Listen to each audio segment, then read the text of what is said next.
ओम शांति।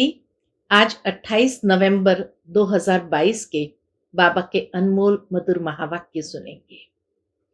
आज की बाबा की मुरली है श्रीमत, पढ़ाई, सेवा और फॉलो करना। आज की बाबा की मुरली में यही चार बातों के ऊपर विशेष हम सभी बच्चों का बाबा ने ध्यान खिंचवाया है। बाबा कहे, एक तो तुम बच्चों को सदा श्रीमत का पालन करना है, क्योंकि इसी श्रीमत से तुम श्रेष्ठाचारी बनते हो। दूसरा बाबा कहे, पढ़ाई को अच्छी तरह पढ़ना है, क्योंकि कहा जाता है कि पढ़ाई से ही उच्च पद की प्राप्ति होती है। पढ़ाई सोर्स ऑफ इनकम होता है। तीसरा बाबा कहे, तुम बच्चों को सर्व की सेवा करनी है, सबका भला करना है, सेवा करके उन्हें आप समान बाप समान बनाना है, जिससे उन आत्माओं का कल्याण सहज हो सके। और चौथी बात बाबा ने कहा, बाबा मम्मा को फॉलो करना है, यही तुम बच्चों का कर्तव्य है।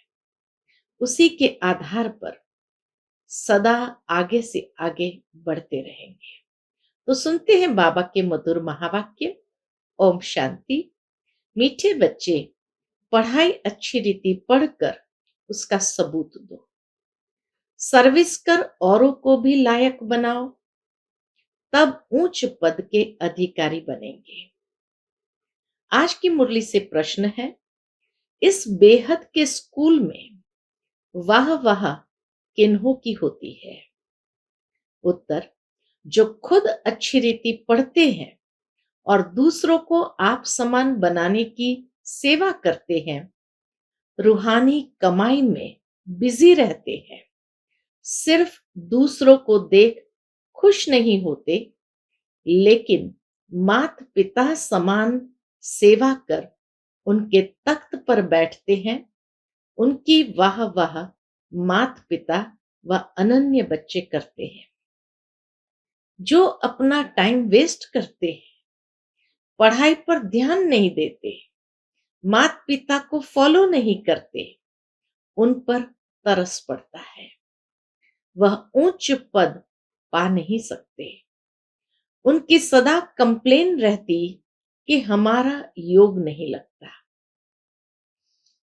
आज की मुरली से पहले गीत बजा है, धीरज धर मनवा, तेरे सुख भरे दिन आ रहे हैं। ओम शांति। बाप बैठ बच्चों को समझाते हैं कि सुख के दिन आएंगे अगर श्रीमत पर चलेंगे तो। सुख के दिन आएंगे अगर श्रीमत पर चलेंगे तो। फिर जितना श्रीमत पर चलेंगे उतना ही श्रेष्ठ बनेंगे, क्योंकि श्रेष्ठ अर्थात श्रेष्ठाचारी तो सब बनेंगे, परंतु जो अच्छी रीति श्रीमत पर चलेंगे वह अच्छा श्रेष्ठाचारी बनेंगे। पढ़ाई में भी कोई अच्छी रीति पढ़ते हैं, कोई कम पढ़ते हैं अथवा नहीं पढ़ते हैं। न पढ़ने वालों को बुरा माना जाता है। यह पढ़ाई भी कोई अच्छी रीति पढ़ते हैं तो औरों को पढ़ाने लायक भी बनते हैं। कोई तो ध्यान ही नहीं देते। यह भी बच्चे समझते हैं कि अगर हम कोई भी विद्या अच्छी रीति पढ़ेंगे तो ऐसा ही लायक बनेंगे, नहीं तो नालायक बनेंगे। लायक को जरूर अच्छा दर्जा मिलेगा। तुम अभी सुखधाम के लिए पढ़ते हो, फिर उसमें भी नंबरवार मर्तबे हैं। पढ़ते हैं सुखधाम के लिए, लेकिन बाबा के उसमें भी नंबरवार मर्तबे हैं। मनुष्य मर्तबे के लिए कितना माथा मारते हैं। वह है अल्पकाल का सुख, काग विष्टा समान सुख। यह तो अथाह सुख है। जो बच्चे श्रीमत पर चलेंगे वही अथाह सुख पा सकेंगे, और वह ब्राह्मण कुल में भी अपना नाम निकालेंगे। श्रीमत पर चलने वाले बच्चे ब्राह्मण कुल में भी अपना नाम निकालेंगे। बाप का बच्चों को फरमान है, सर्विस कर, औरों को भी ऊंचे ते ऊंचा पद दिलाओ, तो तुम्हारा भी पद ऊंचा हो जाएगा। अच्छी रीति पढ़कर अच्छी रीति पढ़कर फिर बाप को सबूत देना है, उस पढ़ाई का सबूत देना है। बाबा, हमने इतनों को बाबा का परिचय दिया, प्रदर्शनी में भी पहले पहले बाप का परिचय देते हो, परिचय देकर फिर लिखवा लो। बाबा कहे परिचय देकर फिर लिखवा लो। समझाना बहुत सहज है। बाप दो होते हैं, लौकिक और पारलौकिक। बाबा सिखाते हैं कैसे बाप का परिचय सबको देना है। कितना सहज है कि बाप दो होते हैं, लौकिक और पारलौकिक। लौकिक से हद का वर्षा मिलता है, जिसको काग विष्टा समान सुख कहा जाता है। बेहद का बाप बेहद का सुख देते हैं, स्वर्ग का मालिक बनाते हैं। तो बच्चों को सर्विस कर आप समान बनाना है। बाप को सिर्फ याद नहीं करना है, लेकिन उन जैसी सर्विस भी करनी है। बाबा कहे सिर्फ याद नहीं करना है, लेकिन बाप जैसी सर्विस भी करना है। श्री कृष्ण अथवा किसको भी याद करना, उनके गुण धारण न करना, वो क्या काम के। मान लो किसी ने श्री कृष्ण को याद किया, परंतु उनके जैसा गुण धारण नहीं करते, तो क्या काम के। उनसे फल कुछ नहीं मिलता। खाली याद कर लेने से फल कुछ नहीं मिलता। भक्ति मार्ग में भी देवताओं को याद करते करते नीचे उतरते जाते। सूक्ष्म बाबा ने यह रहस्य बताया कि भक्ति मार्ग में लोग नीचे क्यों उतरते जाते। भले इतना भगवान को याद करते हैं, देवताओं को याद करते हैं, परंतु उन जैसा बनने का प्रयास नहीं करते, पुरुषार्थ नहीं करते, तो जरूर है नीचे उतरते जाते हैं। अब मम्मा बाबा भी सदगति करने की सर्विस में लगे हुए हैं। जो माँ बाप मुआफिक सर्विस करते हैं, वही सच्चे माँ बाप के बच्चे हैं, नहीं तो कच्चे कहा जाता है। बाप भी खुश तब हो जब देखे कि मेरे लाडले बच्चे मेरे समान सर्विस करते हैं। बाबा भी खुश तब होंगे जब बाबा देखते हैं मेरे लाडले बच्चे मेरे समान सर्विस करते हैं। लौकिक रीति में भी जो बच्चे अच्छी रीति पढ़ते हैं, वह बाप के दिल पर चढ़ते हैं, अच्छी कमाई करते हैं। यह भी तुमको रूहानी कमाई करनी है। सिर्फ दूसरों को देख खुश नहीं होना है। पढ़ाई पढ़कर और पढ़ाकर ऊंच पद पाना है। तब माँ बाप अनन्य बच्चे उनकी वाह वाह करेंगे। यह बेहद का स्कूल है। यह बाबा का बेहद का स्कूल है। हजारों यहाँ पढ़ते हैं। जो अच्छी रीति नहीं पढ़ते, वह खुद भी समझते होंगे कि हमारा योग पूरा नहीं लगता है। वह बच्चे बाप की दिल पर चढ़ नहीं सकते। बच्चे बने हैं तो माँ बाप पालना तो करते हैं ना। फिर भी बाप समझाते हैं, माता पिता और अनन्य बच्चों को फॉलो करो। सर्विस तो बहुत करनी है। वह सोशल वर्कर करोड़ों की अंदाज में होंगे। तुमको रूहानी सोशल वर्कर बनना है। अगर ज्ञान है तो अगर ज्ञान है तो बाबा कहे रूहानी सोशल वर्कर बनना है। नहीं तो समझेंगे पूरा ज्ञान नहीं है। ज्ञान के बदले अज्ञान जास्ती है, जिस कारण पद भ्रष्ट हो जाएगा। उच्च पद पा नहीं सकेंगे। बाप को तरस पड़ता है। हर पढ़ाई में पुरुषार्थ जरूर चाहिए। पुरुषार्थ बिगर पास हो नहीं सकेंगे। कोई 2-3 बारी फेल होते हैं, तो अपना टाइम वेस्ट गंवाते हैं। तो कम पढ़ने वालों को जो अच्छी रीति पढ़ते हैं, उनका रिगार्ड रखना चाहिए। बाबा मैनर्स भी सिखाते कि कम पढ़ने वालों को अच्छी रीति पढ़ते हैं, उनका रिगार्ड रखना चाहिए, क्योंकि वह बड़े भाई बहन हो जाते हैं। मम्मा बाबा मिसल सर्विस करते हैं, अच्छी सर्विस करने वालों को जहां तहां बुलाते हैं। तो समझना चाहिए, क्यों ना हम पुरुषार्थ कर ऐसा बने, औरों को भी आप समान बनावे। हम्म, बाबा कहिए प्रेरणा लेना चाहिए कि हम भी पुरुषार्थ कर ऐसा बने, औरों को आप समान बनावे। बेहद के बाप का परिचय देना है कि उनसे कैसे बेहद का वर्षा मिलता है। वह बेहद का बाप जन्म मरण रहित सदा सुख देने वाला है। बाप दो है, एक आत्माओं का बाप, दूसरा अलौकिक। तब तुम बाप दादा कहते हो। एक आत्माओं का बाप पारलौकिक बाप, और दूसरा अलौकिक, तब तुम बाप दादा कहते हो। लौकिक संबंध में भी बाप दादा होते हैं। यह है फिर पारलौकिक बाप दादा। पारलौकिक बाप से तुम भविष्य 21 पीढ़ी की प्रारब्ध पाते हो। लौकिक बाप से अल्पकाल सुख का वर्षा जन्म बाय जन्म मिलता है। जन्म लेते जाओ, दूसरा बाप मिलता जाए। सतयुग त्रेता में यहाँ का वर्षा 21 जन्म चलता है। बल बाप दूसरे दूसरे मिलते जाएंगे, परंतु हम सुखधाम में ही रहते हैं। फिर द्वापर से माया का राज्य शुरू होता है। फिर हमारी धीरे धीरे उतरती कला होती है। ये बुद्धि में रहना चाहिए। जब उतरते हैं तो जल्दी जल्दी जन्म लेते जाते हैं।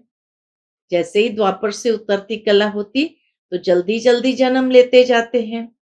आधा कल्प में 21 जन्म लेते हैं, बाकी आधा कल्प में 63 जन्म। क्यों? पतित होने से जल्दी जल्दी उतरते जाते हैं। कारण बताया बाबा ने कि आधा कल्प में 21 जन्म, तो बाकी आधा कल्प में 63 जन्म। क्यों? क्योंकि पतित होने से जल्दी जल्दी उतरते जाते हैं। जब बाप आए तो हम एकदम उतर गए थे। अभी तुम संगम युगी ब्राह्मण बने हो। बल तुम्हारा कलयुग के साथ कनेक्शन है, परंतु अपने को संगम युगी समझते हो, जानते हो बाबा हमको परमधाम का मालिक बना रहे हैं। गृहस्थ व्यवहार में रहते हुए तुम समझते हो वह कलयुग में रहने वाले हैं, हम संगम युग में रहने वाले हैं। वह विकारी बगुले हैं, हम निर्विकारी हंस है। सिर्फ बाहर से नहीं दिखाना है, अंतर्यामी बाबा अंदर से जानते हैं। बाबा कहे शिव बाबा तो अंतर्यामी है, जो अंदर से हर एक को अच्छी तरह जानते हैं। बाप समझाते रहते हैं, बच्चे कोई पाप कर्म नहीं करो। कहा जाता है कख का चोर सो लख का चोर। एक बार चोरी करते हैं, फिर 1-2 वर्ष शक रहता है। शक मुश्किल ही मिटता है। किसी ने एक बार चोरी की तो फिर सबकी नजरों में वो गिरता है। दूसरों को शक रहता है, पता नहीं ये फिर से चोरी तो नहीं करेगा, और वो शक मिटाना बहुत मुश्किल होता है। शक मुश्किल ही मिटता है। तो ऐसा काम करना ही क्यों चाहिए? यह सब काम माया कराती है। जब माया माथा मोड़ लेती है, तब स्मृति आती है, हमने यह क्या किया। फिर बाबा से क्षमा मांगते हैं। बाबा कहते हैं अच्छा बच्चे, हर्जा नहीं, फिर नहीं करना। अच्छा हुआ जो भूल बताई।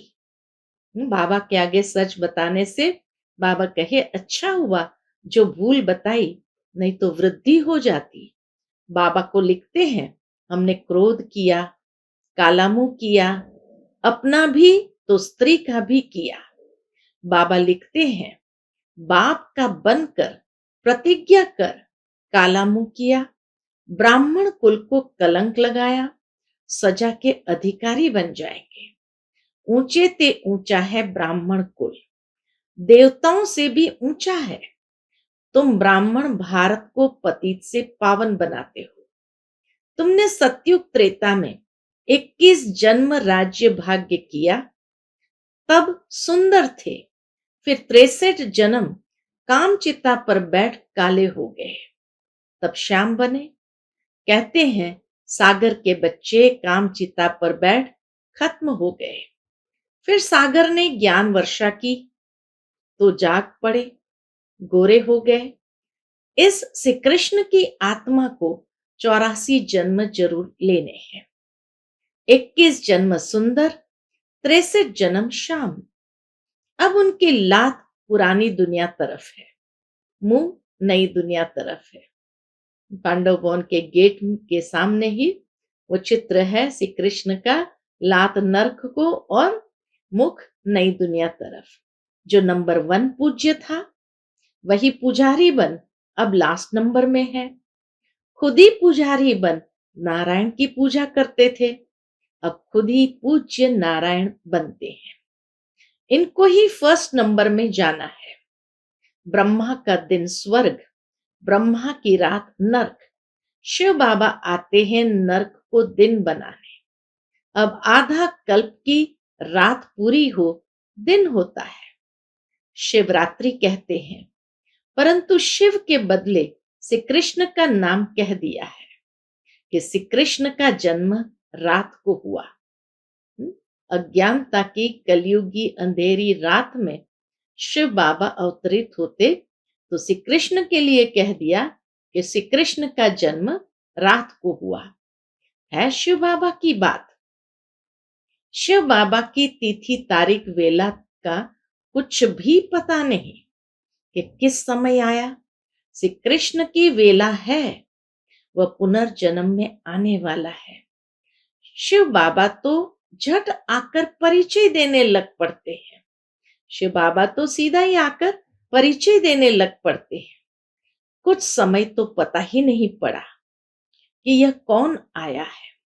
ब्रह्मा बाबा में जब शिव बाबा की पधरामणी हुई तो कुछ समय तक तो पता ही नहीं चला कि कौन आया है, कौन बोल रहा है।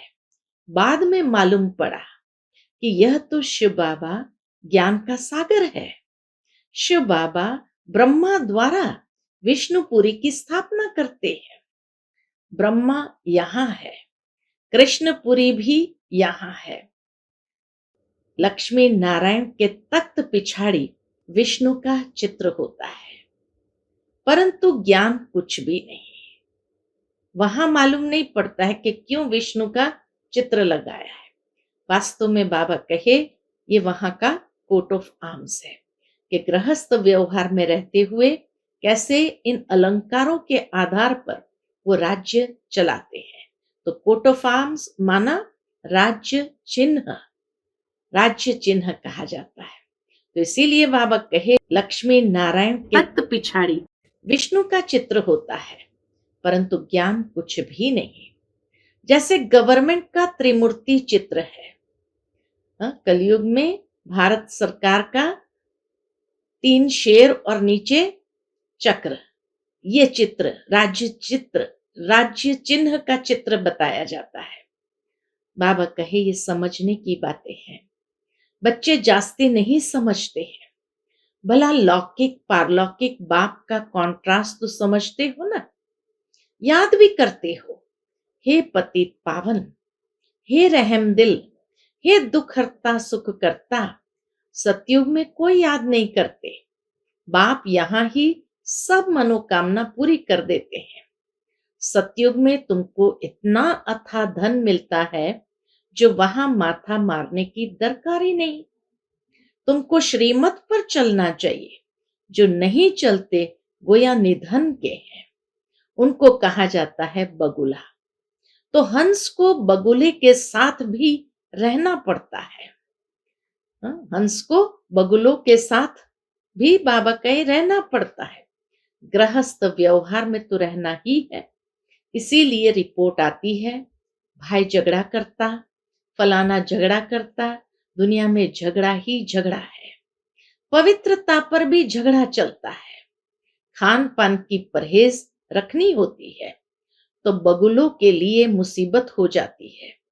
बाप कितना समझाते हैं, याद में रहकर भोजन खाओ। डायरेक्शन अमल में नहीं लाते हैं, प्रैक्टिस करनी चाहिए। तुम हो पतित दुनिया को पावन बनाने वाली शक्तियां। याद से पाप भस्म हो जाते हैं। मेहनत है बहुत, इसीलिए कोटों में कोई निकलता है। पुरुषार्थ करते भी फेल हो जाते हैं। आश्चर्यवत बाबा का बनंती, बाबा बाबा कहंती, फिर भी श्रीमत पर नहीं चलते तो गिरंती भागंती माया खींचती है तो बाप को फरकती दे देते हैं। कल्प पहले जो हुआ है वही रिपीट होना है, इसमें मेहनत चाहिए। जो श्रीमत पर चलते वही धारणा कर सकते। बाबा कहे स्टार्टिंग में, श्रीमत पर चलते वो सुख पाते हैं। जो श्रीमत पर चलते वही धारणा करते। मम्मा बाबा कहकर फॉलो नहीं करेंगे तो दुर्गति को पाएंगे, अर्थात कम पद पाएंगे। अनपढ़े पढ़े के आगे भरी ढोएंगे, नौकर चाकर बनेंगे। जो ब्राह्मण नहीं बनते वह प्रजा में पाए पैसे का पद पाएंगे। और कोई धर्म स्थापन करने वाला राजाई नहीं स्थापन करते। बेहद का बाप ही भविष्य के लिए राजाई स्थापन करते हैं। पवित्र बनने के लिए पुरुषार्थ करना पड़े। तुम फूल बनते हो। जो विकार में जाते हैं वह कांटे बनते हैं। एक दो को आदि मध्य अंत दुख देते हैं। यह है कांटों की दुनिया। अब तुम संगम पर फूल बन रहे हो। सतयुग है फूलों का बगीचा। संगम पर जंगल से बगीचा बनता है। संगम पर ही बाप आकर जंगल से बगीचा बनाते हैं। यह है कल्याणकारी संगम अथवा कुंभ। आत्मा परमात्मा का मिलन होता है। अभी तुम जानते हो हम परम पिता परमात्मा से 21 जन्म का वर्षा ले रहे हैं। राजाई पाने में मजा है। बाकी यह कहना कि तकदीर में होगा तो मिलेगा, इससे क्या होगा? बेहद बाप का परिचय देना है। तुम अनुभवी हो, सर्विस तो करनी है। दिल से पूछना है कि हमने कितनों की सर्विस की। ज्ञान है तो सर्विस में लग जाना है। नो ज्ञान तो नो सर्विस। बाबा कहे नो ज्ञान तो नो सर्विस, तो नो उच्च पद। तकदीर में नहीं है तो पुरुषार्थ भी नहीं करते। अच्छा, मीठे मीठे सिकिल दे रूहानी सर्विसेबल बच्चों प्रति रूहानी बाप व दादा का याद प्यार और गुड मॉर्निंग। रूहानी बाप की रूहानी बच्चों को नमस्ते। हम सब रूहानी बच्चों की रूहानी माता पिता बाप दादा को याद प्यार गुड मॉर्निंग और नमस्ते नमस्ते। शुक्रिया बाबा, शुक्रिया। आज की मुरली से धारणा के लिए मुख्य सार है। पहली पॉइंट, बाप के डायरेक्शन को अमल में लाना है। खान पान की पूरी परहेज रखनी है। याद में रहकर भोजन खाने का अभ्यास करना है। दूसरी पॉइंट, माता पिता की तरह सेवा करनी है। अपने बड़ों का रिगार्ड जरूर रखना है। रूहानी सोशल वर्कर बन सबको बाप का परिचय देना है। आज का बाप दादा का मधुर वरदान हम बच्चों के प्रति है। कल्याणकारी समय की स्मृति से अपने भविष्य को जानने वाले मास्टर त्रिकालदर्शी भव। कल्याणकारी समय की स्मृति से अपने भविष्य को जानने वाले मास्टर त्रिकालदर्शी भव। यदि आपसे कोई पूछे कि आपका भविष्य क्या है तो बोलो, हमको पता है, बहुत अच्छा है, क्योंकि हम जानते हैं कि कल जो होगा वो बहुत अच्छा होगा। जो हो गया वो भी अच्छा, जो हो रहा है वह और अच्छा, और जो होने वाला है वो और बहुत अच्छा। जो मास्टर त्रिकालदर्शी बच्चे हैं, उन्हें निश्चय रहता कि कल्याणकारी समय है, बाप हमारा कल्याणकारी है और हम विश्व कल्याणकारी है, तो हमारा अकल्याण हो नहीं सकता। आज का बाप दादा का स्लोगन है, समाप्ति के समय को समीप लाना है तो संपूर्ण बनने का पुरुषार्थ करो। समाप्ति के समय को समीप लाना है तो संपूर्ण बनने का पुरुषार्थ करो। अच्छा, ओम शांति।